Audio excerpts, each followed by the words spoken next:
History of Cat, the creature that conquered the world. This animal conquered the world. No armies, no empires, no laws ever written in its favor. It simply walked into our homes, curled up in our hearts, and never left. How? What is the secret behind this extraordinary power? The power of soft paws and an unblinking stare.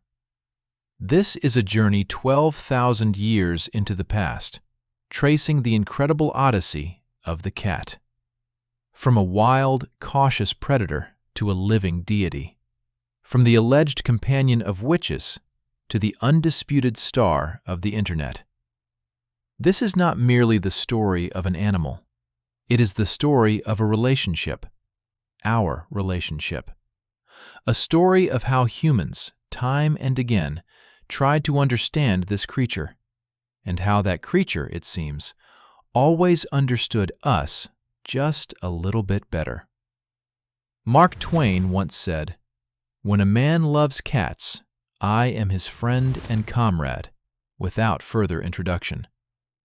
And buried in that quip lies the whole truth. The cat is a kind of password, a universal language that binds millions of people across the globe. But why them? Why didn't some other creature become such a towering cultural phenomenon? To find the answer, one must go back to the very beginning, to a time when our ancestors first encountered the ancestors of that very being who might, at this exact moment, be sleeping on your lap. The trail leads to the dry, sun-scorched lands of the Fertile Crescent, where this astonishing alliance was born. Wild ancestors. Before a purring ball of fur ever graced a human household, there was a predator, a flawless killing machine honed by millions of years of evolution. Its name? Felis sylvestris libica, the Near Eastern wildcat. Slender, graceful, draped in a sandy gray coat that rendered it nearly invisible among the dry grasses and rocky outcrops of the Middle East. This was a loner, a twilight hunter that sought no company and certainly had no use for people. For a very long time, the prevailing theory held that cats were a gift from ancient Egypt. A beautiful idea, but as so often happens, reality turned out to be far more complicated and far more ancient. Only in recent decades, thanks to an extraordinary revolution in genetics, have scientists managed to peer into the very DNA of cats, both living ones and those whose bones had lain in the earth for thousands of years. And what they found there overturned everything. Studies of hundreds of genetic samples collected across the Old World pointed to one specific region. Not the banks of the Nile, but the vast arc of land known as the Fertile Crescent. The territory stretching across modern-day Iraq, Syria, Lebanon, Israel, Jordan, and into parts of Turkey and Iran. It was here, roughly 10 to 12,000 years ago, that something world-changing happened. Humans stopped being merely hunters and gatherers. They became farmers. And this seemingly purely human breakthrough created the perfect conditions for a first contact of an entirely unexpected kind. The genetic record revealed that domestication was not a single event. It was not one person catching one kitten on one afternoon. It was a long, drawn-out process that likely occurred independently in multiple settlements scattered across the region. Wild cats, drawn by new and previously unimaginable opportunities, began edging closer and closer to human dwellings. But what was it that pulled them in? The answer is as simple as it is brilliant. grain. The very thing that changed human history also changed the history of the cat. When humans began cultivating wheat and barley, they needed to store it. And where grain is stored, something else inevitably follows. Farmers, granaries, and the hunters of vermin. A Neolithic village, roughly 10,000 years before the Common Era. People have only just learned to grow their own food. For the first time in all of human existence, there are surpluses, granaries in storehouses filled with precious grain, the guarantee of survival through the lean winter months. But this treasure came with a curse. Where there is grain, there are always mice and rats. For rodents, the earliest human settlements were paradise on earth, an endless buffet, safe shelter, warmth. Their populations exploded, threatening to devour everything that people had worked so hard to grow. Humanity found itself facing a tiny but ravenous enemy, and it had no good answer. And this is where the wild hunter, Felis sylvestris libica, steps onto the stage. Out in the open steppe, prey was scattered and scarce. But now, drifting on the wind, came the scent of something extraordinary. Entire colonies of mice concentrated in one place. It was an irresistible bounty. Cats began appearing on the outskirts of human settlements, drawn not by the people themselves, but by the pests that plagued them. At first, this was nothing more than a transaction. Cats got easy hunting, and humans got relief from their rodent problem. Scientists call this the commensal pathway, a route to domestication where a wild animal begins exploiting a niche created by human activity, and the relationship gradually deepens into one where both sides benefit. Human creates an environment, granaries. Rodent exploits that environment. Cat arrives to exploit the rodent. A neat triangle, and not a single handshake required. The early farmers were no fools. They quickly noticed that when this small, quiet predator spent the night near their storehouses, things went considerably better in the morning. Fewer droppings in the grain, fewer gnawed sacks. Perhaps at first they simply tolerated the cats, did not chase them away. Then, gradually, they might have begun to encourage them, leaving out a dish of water, scraps from a meal. They were not trying to tame the cat in any modern sense. They did not put it on a leash or shut it in a room. They simply made it more worthwhile for the cat to stay near humans than to drift back into the open wild. And here lies the crucial distinction. Dogs, though they too may have first drawn close to human camps on their own, were eventually shaped by active human selection, bred and trained for specific tasks over many generations. The cat's path was different. It was never deliberately selected in the same way. It domesticated itself. The boldest individuals, the ones most tolerant of human proximity, got more food, survived better, and left more offspring. Generation after generation, natural selection inside this new, human-made ecosystem quietly shaped the animal we know today.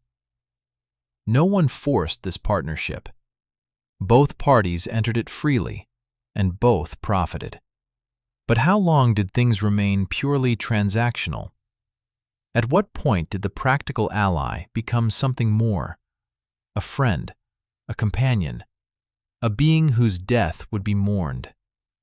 To find the answer, one must travel to an island in the Mediterranean, where one of the most touching archaeological discoveries in history was waiting beneath the soil. The oldest known burial. There are finds that rewrite the rules of everything we thought we knew. One such find was made on the island of Cyprus, at a place called Philorokambos, Archaeologists were excavating a Neolithic settlement. Stone tools, shell ornaments, polished axes, the usual remnants of daily life from 9,500 years ago. And then they uncovered a human grave. Lying next to the person was another skeleton. Small, delicate, unmistakably feline. The bones of a cat roughly 8 months old. This was no carcass tossed carelessly into a pit. The cat had been buried with evident intention. Its body was carefully positioned, oriented in the same direction as the human. It lay barely 40 centimeters away. Radiocarbon dating placed the burial at 9,500 years old. To this day, it remains the oldest known evidence of a close bond between a human and a cat. The significance of this discovery is difficult to overstate. Cyprus is an island. In those remote millennia, there were no native wild cat populations living there. That means someone, or more likely a succession of someones over many generations, deliberately brought cats to the island by boat from the mainland. People crossed the sea with this animal on board. Why? Perhaps initially for rodent control in a new settlement. But the burial tells a different and deeper story. When an animal is merely useful, its body is discarded after death. When it is buried alongside a person, with the same care given to a member of the community, that is something else entirely.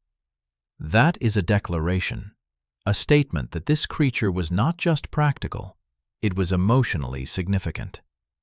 Perhaps this was the first pet in recorded history, or at least the earliest one whose grave has survived. Soaks, 9,500 years ago, long before the pharaohs and their pyramids, some unnamed person valued their cat so profoundly that they wished it to accompany them even beyond the threshold of death.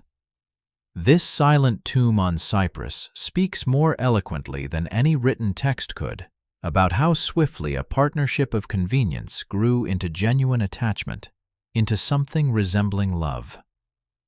Yet while the first spark of that bond ignited in the Fertile Crescent, the true cult of the cat, its elevation to a pedestal no other animal has ever reached, happened elsewhere. In another great civilization of the ancient world, in a land where the cat ceased to be a hunter and became a god. The sacred cats of ancient Egypt. If in the Neolithic villages the cat was a valued worker, in ancient Egypt it achieved something far more remarkable, a dizzying career that ended in divinity. Nowhere in all of human history have cats been revered as they were along the banks of the Nile. Their ascent to divine status began in the same mundane way it had everywhere else, with the protection of grain. Egypt was the breadbasket of the ancient world, and hordes of rats and snakes constantly threatened its prosperity. The cat, a superb hunter of both, quickly became indispensable. It was respected, depicted on frescoes as the guardian of the household, sitting serenely beneath the chair of its owner. But then something unique happened, something that occurred in no other civilization. The Egyptians saw in the cat far more than a mere rodent killer. They admired its grace, its fertility, the fierce tenderness with which a mother cat protected her kittens, and the lethal swiftness with which she could strike. These qualities aligned perfectly with the attributes of one of their most beloved goddesses, Bastet. For most of ancient Egyptian history, Bastet was a fearsome lioness deity, protector of the pharaoh, associated with war and the scorching sun. But beginning around the first millennium before the Common Era, her image softened. She became the goddess of home, fertility, joy, music, and dance. And her earthly embodiment became the domestic cat. the fierce lioness transformed into an elegant woman with the head of a cat, and her cult swept across the kingdom. Her sacred city, Bubastis in the Nile Delta, became a place of pilgrimage for all of Egypt. Each year, hundreds of thousands of people flocked there for lavish festivals in her honor. Celebrations so ecstatic and joyful that the Greek historian Herodotus, who visited the city, wrote about them with a mixture of fascination and astonishment. And the cats themselves became sacred beings, protected by an unwritten but absolute taboo. Killing a cat, even by accident, could mean death at the hands of the enraged populace. The Greek historian Diodorus Siculus described an incident he claimed to have witnessed himself, in which an enraged mob killed a Roman after he accidentally killed a cat. No pleas from the authorities could save the man. When a household cat died of natural causes, members of the family shaved their eyebrows as a sign of mourning, a visible public expression of grief that everyone in the community would recognize. But the pinnacle of this cult was something that still staggers the imagination: the mass mummification of cats. In the temples of Bastet, thousands of cats were raised and kept. After death, they were embalmed with the same meticulous care given to human mummies, wrapped in linen bandages and buried in special necropolises. These were not beloved family pets receiving a final farewell. They were votive offerings, gifts to the goddess. A person would purchase a cat mummy at the temple and offer it up as a vessel for their prayer to Bastet. Archaeologists have been unearthing these cat cemeteries for over a century. At one site alone, Beni Hassan, tens of thousands, by some estimates hundreds of thousands, of cat mummies were discovered. The sheer scale of devotion is almost impossible to comprehend. Egypt turned the cat into an icon. But it also, without meaning to, turned it into contraband. The Egyptians valued their cats so highly that they banned their export. Special agents were reportedly sent to neighboring countries to retrieve cats that had been smuggled out. But demand has a way of finding supply, and the cat, now a symbol of both status and divine protection, began its clandestine journey across the known world. From the Nile to the world. Egypt tried to hold on to its monopoly on the sacred animal, but it was like trying to hold water in a sieve. The cat was simply too valuable a commodity.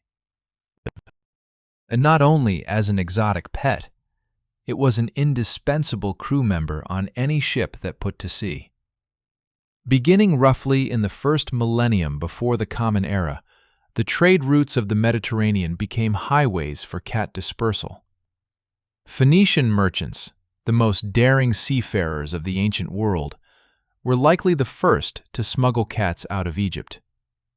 On their ships, laden with cedar wood, wine, and purple dye, cats performed a vital service. They protected food stores and, just as critically, the ropes and sails themselves from rats that could gnaw through them and leave a vessel helpless in a storm. The Greeks came next, and then the Romans. The cat became a standard passenger on every trading vessel and warship. It sailed to Greece, where it was initially regarded as an exotic curiosity. The Greeks had traditionally relied on weasels and polecats to deal with mice, but the cat quickly proved its superiority. It sailed to Rome, where it became a symbol of liberty and independence, frequently depicted alongside the goddess Libertas. Thanks to the Roman legions and their vast network of roads and supply lines, the cat spread across all of Europe. It reached Britain, Gaul, the banks of the Rhine. Genetic research confirms this beautifully. Analysis of ancient feline DNA shows that it was the Egyptian genetic lineage, not just the original Near Eastern one, that began to dominate across the Old World during the Classical period. This was a second, powerful wave of cat expansion, carried on the keels of trading ships, and their journey knew no boundaries. Archaeological finds and genetic markers paint a remarkable map. Descendants of those Egyptian temple cats moved not only westward, but eastward along the Silk Road and northward into Scandinavia. One of the most striking discoveries came from a Viking grave in northern Germany. There, bones of a cat carrying the same maternal DNA found in Egyptian cat mummies were identified. The cat had traveled, by descent if not in person, from the temples of the Nile to the cold shores of the North Sea, carried there aboard the long ships of fearless seafarers. This means the cat did not merely conquer the Roman Empire. It outlived its fall and continued its journey with new masters of the sea, the fearless peoples of the North. But what awaited it in Europe after Rome crumbled? When the classical world gave way to the long centuries that followed, the divine status was left behind in the sands of Egypt. In medieval Europe, the cat was about to be assigned a new role, far more humble, but no less important. Monastery Mousers and guardians of the grain. In the world of medieval Europe, a world of castles, monasteries, and sparse towns connected by muddy roads, the cat was once again, first and foremost, a worker. Its divine Egyptian past was utterly forgotten, buried under centuries of cultural change. Now it was valued for purely practical skills. In a society where a failed grain harvest meant famine and death, the cat was the frontline defender against rodents. It became the guardian of barns and storehouses. Its presence meant that the supplies gathered through months of backbreaking labor would not be gnawed into ruin by mice and rats. Its economic value was so well recognized that some medieval legal codes set a precise price on a good mouser. The Welsh laws of Hywel Dda, dating to the 10th century, valued an adult, proven mousing cat at 4 pence, the same price as a sheep. This was not a pet kept for amusement. This was a valuable agricultural asset, and harming one carried legal penalties. The cat played a particularly special role in monasteries. These were the knowledge centers of medieval Europe, the places where precious manuscripts were copied by hand and stored with great care. Parchment, the material from which books were made, was irresistible to rodents. A single night of unchecked gnawing could destroy years of painstaking scribal work. The cat was the only guardian capable of protecting these irreplaceable libraries. It is hardly surprising, then, that in many monastic rules, the cat was the sole animal officially permitted to live within the walls of the community, sharing quarters with the monks themselves. Charming evidence of this cohabitation has survived in the margins of medieval manuscripts. Illustrators, working on the most solemn religious texts, would sometimes doodle a cat chasing a mouse in the margins, a small, affectionate nod to the creature that shared their workspace. And there is a more famous example still. An Irish monk of the 9th century composed a poem about his white cat, Pangurban, comparing his own scholarly hunt for knowledge through the pages of books to the cat's nightly hunt for mice through the dark corridors of the monastery. It is a tender little piece of writing, a window into the quiet companionship between a scholar and his feline friend, separated from us by more than 1,000 years, but immediately recognizable. So, on one hand, the cat was valued. It was useful, it was necessary, and its work was visible to everyone. But on the other hand, there was something about its very nature that made the medieval mind uneasy. It was a creature of the night. Its eyes glowed in the darkness with an uncanny light. It walked alone, refusing to submit fully to human authority the way a dog did. It was silent, independent, and deeply mysterious. And in a world increasingly dominated by a strict Christian doctrine that divided all creation into the divine and the demonic, into light and shadow, this independence and nocturnal habit began to arouse suspicion. The cat's practical value was about to collide head-on with a rising tide of theological fear. And that fear would soon transform the respected worker into something monstrous. Demons, witches, and the myth of 9 lives.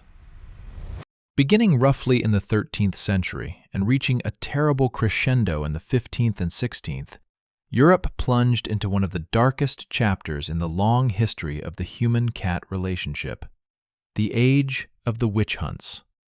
And the cat, the black cat in particular, found itself at the very epicenter of the hysteria. Everything that had once inspired admiration or simple curiosity, its independence, its nocturnal nature, its steady, unblinking gaze, was now reinterpreted as evidence of a connection to the devil. Inquisitors and theologians began producing treatises in which the cat was presented as a familiar, a demon servant of the witch, an instrument of dark magic. In the transcripts of trials against heretics and accused witches, we find chilling accusations. People were charged with worshipping the devil in the form of a great black cat.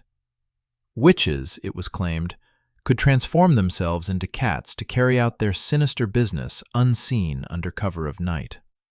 They were said to feed their demon cats with their own blood, from a hidden, unnatural teat concealed somewhere on their bodies. These were not dismissed as wild stories. They were presented as solemn facts in the official records of ecclesiastical courts. The culmination of this demonization had deep roots. As early as the 13th century, Pope Gregory IX had issued a papal bull, Vox in Rama, that described satanic rituals involving the worship of a great black cat. 2.5 centuries later, Innocent VIII issued a new bull that gave powerful momentum to the mass persecution of witches across Europe, and in the climate of terror that followed, the cat was firmly established in the popular imagination as the devil's favored creature. In the wake of its publication, organized campaigns of extermination swept the continent. Cats were burned on bonfires, drowned, hurled from the tops of bell towers during religious festivals, all considered acts of piety, a cleansing of evil from the community. It was a sustained war against an entire species, fueled by superstitious terror. And it is from this grim folklore that a phrase familiar to every English speaker was born: the idea that a cat has 9 lives. Today we say it with a smile, meaning nothing more than that cats are agile and hard to kill. But its origins are far darker. One of the earliest written appearances of this notion is found in an English book called Beware the Cat, written in 1553 and published in 1570. In that context, the number 9 was linked not to resilience, but to sorcery. It was believed that a witch could take the form of a cat exactly 9 times. 9 lives did not mean 9 chances to cheat death. It meant 9 disguises available to a servant of Satan. What sounds today like a charming compliment grew from a deep-rooted fear of shape-shifting and black magic.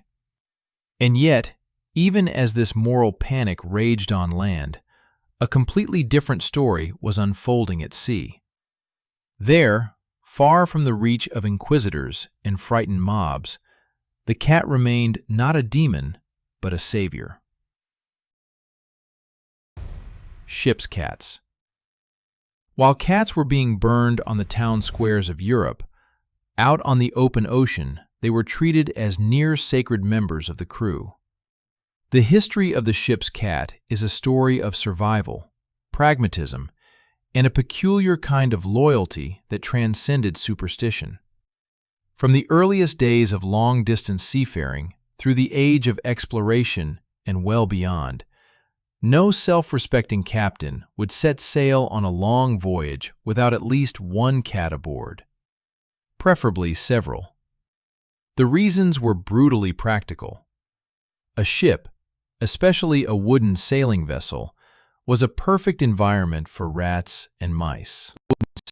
Rodents did not merely devour precious food supplies, potentially condemning the crew to starvation on a long crossing. They were carriers of terrible diseases, plague foremost among them. A single infected rat stepping off a gangplank in a foreign port could ignite an epidemic that killed thousands.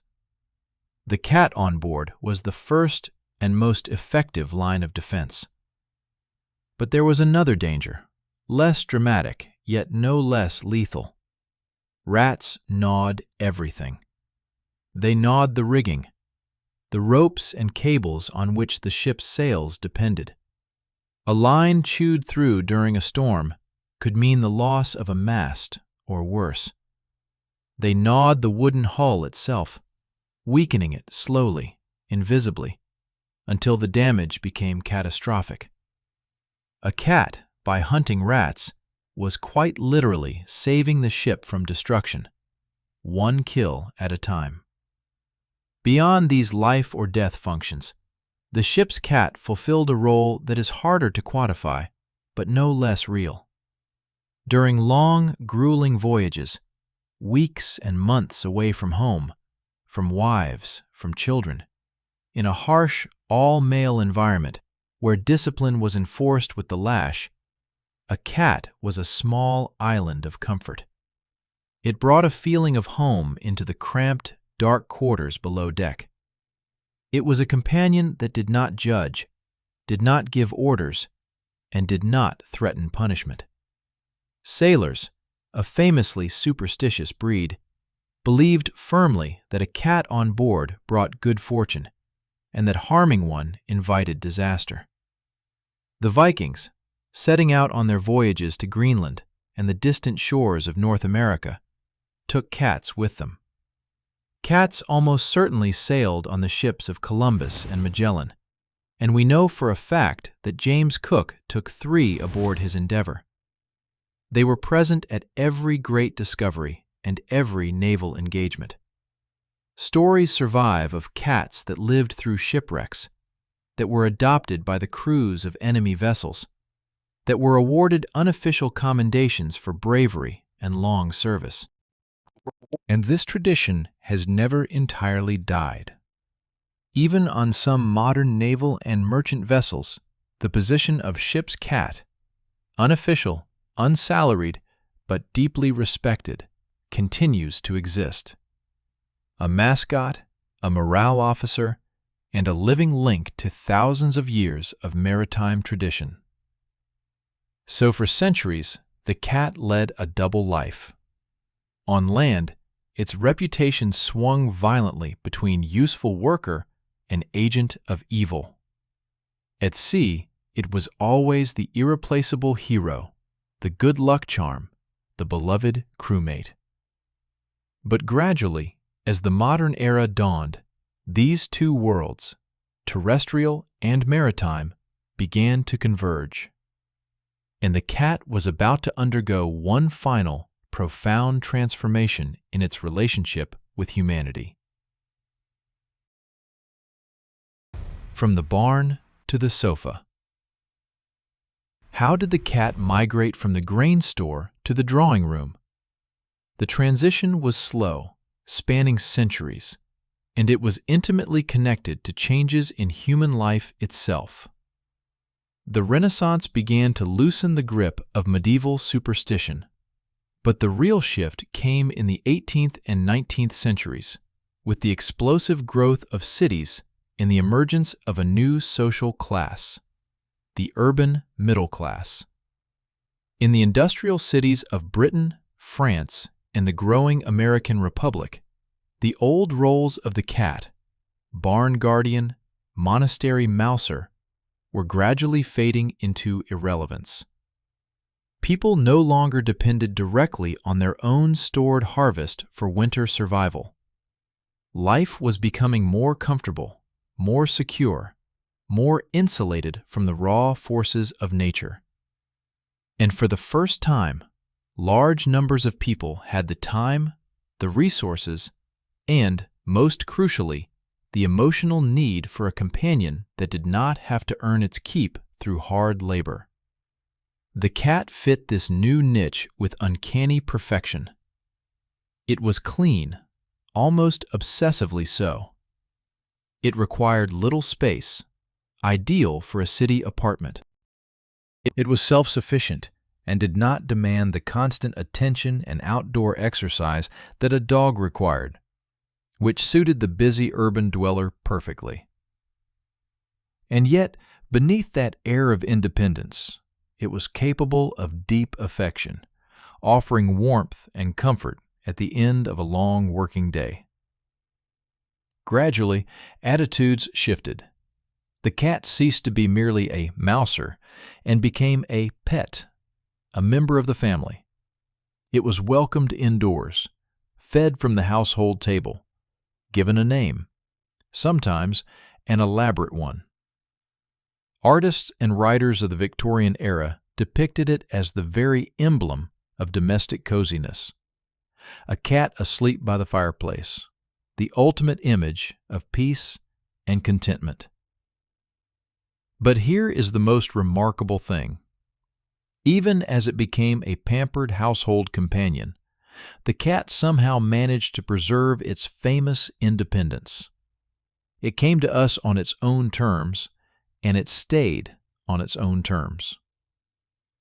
The dog had been shaped by centuries of deliberate breeding for service, to guard, to herd, to hunt on command. A dog looks at its owner and sees a pack leader. A cat looks at its owner and sees a roommate, perhaps, a useful provider of food and warm laps, but never a master. Mark Twain, that keen observer of feline nature, captured this perfectly when he remarked that of all God's creatures, there is only one that cannot be made slave to the lash, and that is the cat. And therein lies its greatest charm and its deepest mystery.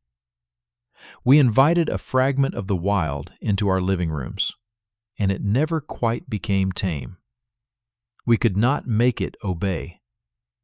And it seems that is precisely why we love it. But how did this long transformation affect the cat itself? Did it change physically over thousands of years of living beside us? The answer, once again, comes from genetics. Chapter 11.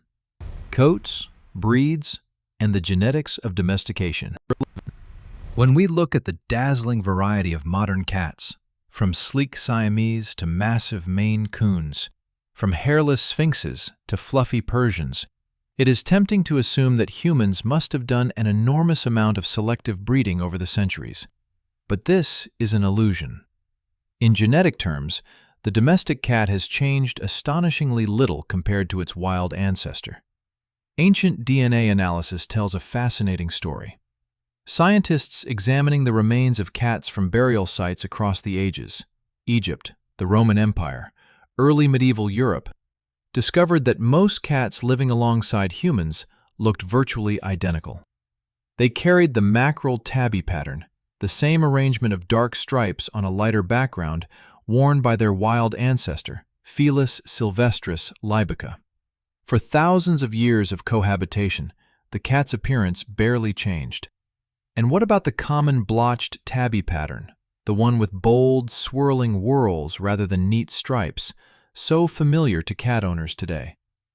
Genetic analysis revealed that the mutation responsible for this pattern only began to spread widely during the Middle Ages, originating in the territory of the Ottoman Empire.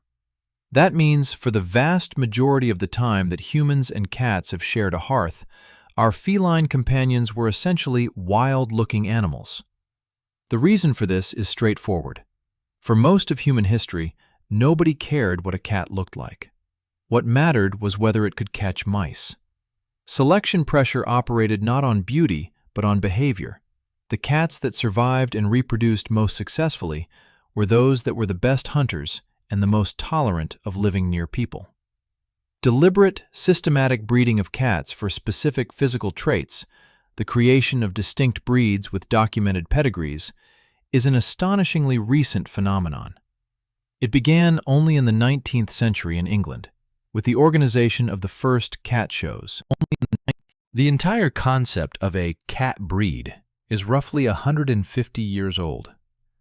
For comparison, recognizably distinct types of dogs have existed for many hundreds, in some cases thousands of years. This is why the overwhelming majority of cats in the world today are not pedigreed animals. They are ordinary, randomly bred cats, the ones we call mixed breed or simply alley cats. And their genetic makeup remains remarkably close to that of the very first cats who wandered into Neolithic granaries 12,000 years ago. So when you stroke a tabby cat, know this: you are touching a piece of living history, a creature that has carried the nearly unaltered genetic code of its wild ancestor through millennia, covered only by the thinnest veneer of civilization. And this dual nature, adorable pet and wild predator coiled within the same body, has always captivated the human imagination, finding expression in myths and religions the world over.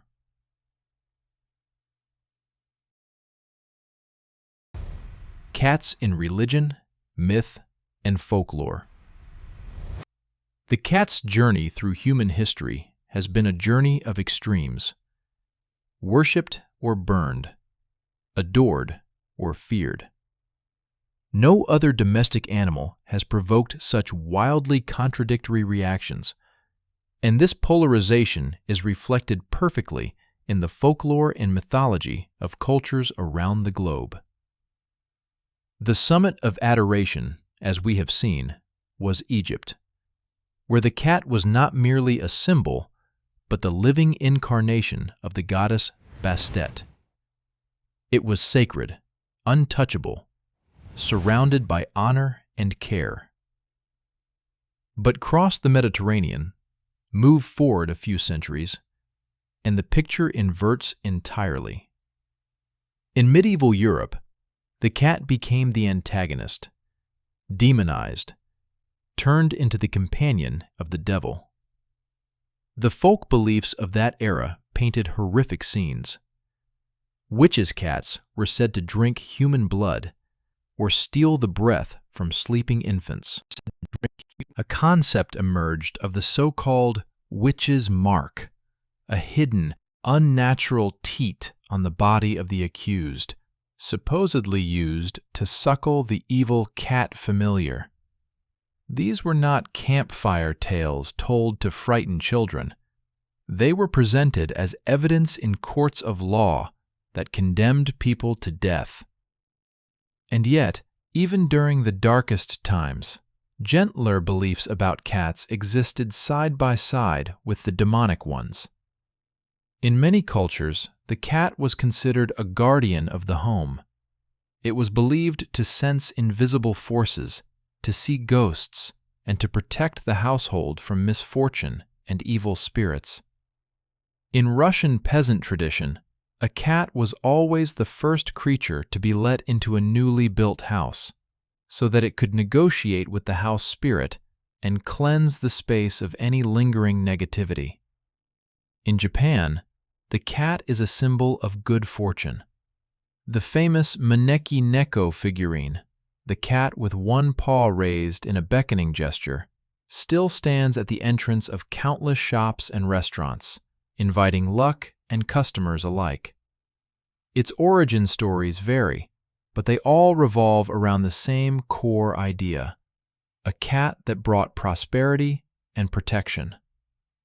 In Islam, cats are held in particular esteem. A popular legend relates that the Prophet Muhammad deeply loved his cat, Muetza. One day, when the cat had fallen asleep on the sleeve of his robe and the time for prayer had come, he chose not to disturb the sleeping animal and simply cut the sleeve away. So across cultures, the cat has appeared as deity, demon, talisman, and omen. But it was never merely an animal. Humans have always projected onto it supernatural qualities, uncanny resilience, a connection to the spirit world, access to secret knowledge. And this air of mystery made it the perfect subject not only for myth, but for the highest forms of art and literature. Cats in literature, art, and philosophy. When an animal embeds itself so deeply in human life, it inevitably finds its way onto the page and the canvas. Inevitably, the cat became far more than a model for artists and writers. It became a powerful symbol through which they could explore ideas about freedom, grace, independence, cunning, and the delicious absurdity of existence. In literature, perhaps no one wrote about cats with more affection and understanding than Mark Twain. His observations have become classics of the English language. He remarked that if man could be crossed with the cat, it would improve man but deteriorate the cat, a line that contains an entire philosophy of feline superiority. He also noted, with his characteristic dry humor, that the cat possesses the rare grace of never saying one word too many, suggesting that silence, in the cat's case, is not emptiness, but wisdom. But Twain was hardly alone.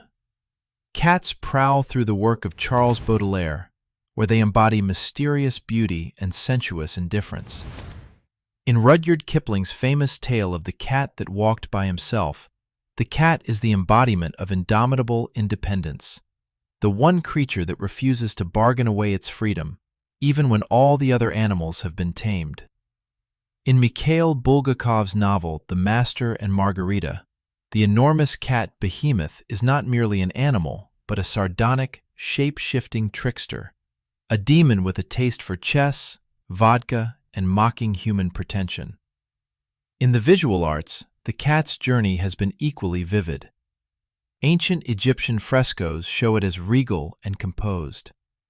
Medieval manuscript illustrators tucked cats into the margins of sacred psalters, hunting mice among the illuminated letters, injecting a note of earthy, everyday reality into the most solemn religious texts. During the Renaissance, cats appeared in paintings as symbols of domestic comfort, or conversely, of hidden menace and betrayal, a versatile metaphor that could be read in multiple ways depending on the artist's intention. And modern cartoonists and illustrators have used the cat's expressive face and body language as a mirror for human emotion. Because few creatures cycle so openly between regal disdain and utter blissful contentment within the space of a single minute. The cat has served, across centuries, as a kind of reflective surface. Looking at it, people have always ended up thinking about themselves, about their own longing for freedom and their simultaneous craving for comfort, about the wild instincts that still lurk beneath the polished surface of civilized behavior. Philosophers, poets, and painters have tried to decode the cat for thousands of years, and it has always slipped away, remaining forever just slightly out of reach, an eternal riddle wrapped in soft fur. Only in our own time, with the arrival of powerful new scientific tools, have we finally managed to lift the veil on some of these ancient mysteries. The science of the cat. The 21st century gave us instruments our ancestors could not have dreamed of. And with them, we have been able to assemble, for the first time, a coherent, evidence-based history of how the cat became our companion. A history that turned out to be far more gripping than any of the older theories.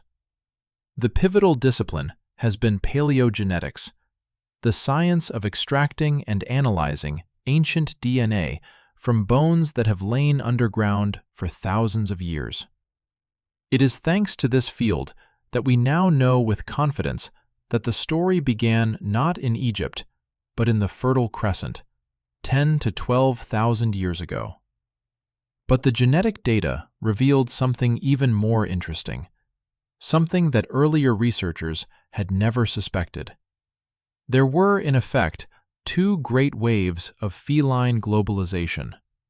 The first wave was Near Eastern. It spread slowly over many generations as cats followed the expansion of agriculture outward from the Fertile Crescent. Wherever farming went, cats went with it, drifting from village to village, generation after generation. The second wave was Egyptian, and it was faster, more dramatic. These were the descendants of the sacred cats of Bastet, the temple animals of the Nile. And they traveled not on foot, but on ships. Phoenician trading vessels, Greek galleys, Roman transports.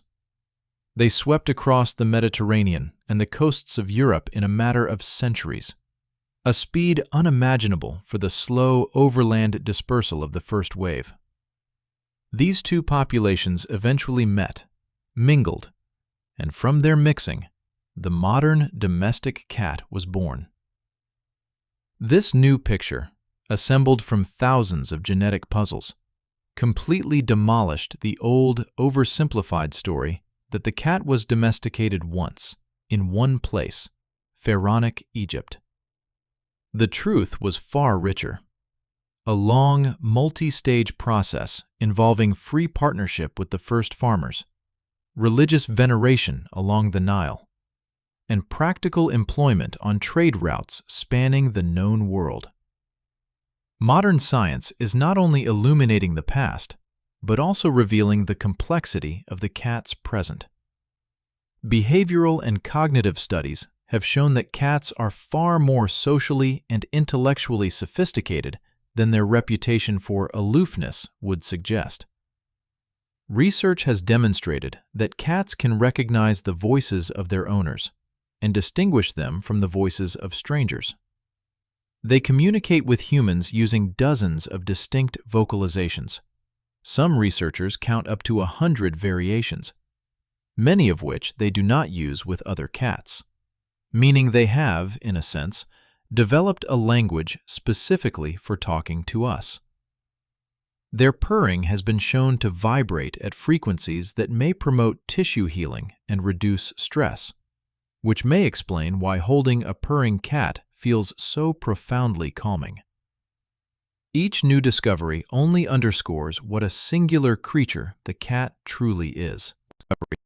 It has walked alongside humanity through the entire arc of civilization, adapting and changing, yet always remaining recognizably itself. Part wild, part domestic, entirely its own. And this extraordinary journey carried it into the 21st century, where its most unexpected role yet was waiting.